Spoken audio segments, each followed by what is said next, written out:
Wendell, what's going on, Wendell? He says he has 4 subs, all in corners except for one. Are bass traps a necessity? I'm only speaking from experience, which is limited. And the experience that I've had is that somebody bought like bass traps for their room, and it actually made the bass worse because it was absorbing bass that they could have used. Extra bass typically is not an issue if you can EQ the extra bass, right? I think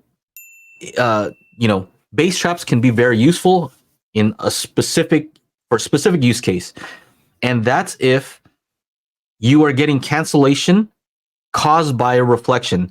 So a lot of times you'll be sitting in a null because the sub will be outputting sound at certain frequencies, and then a reflection will cancel those frequencies.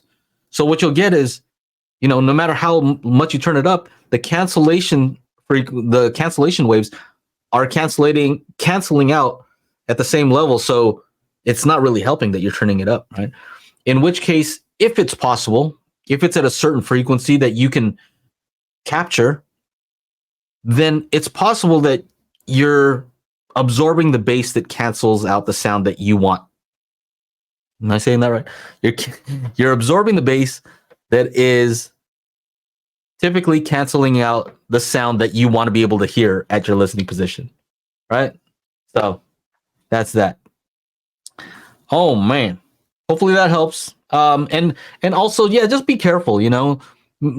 Take a lot of measurements and make sure that the frequency that you're trying to fix is something that you need to fix. Don't just go and say, oh, well, people said bass traps, I need to get some. I did actually another setup, a 2-channel setup. I see you, Fred. I'm gonna get to you.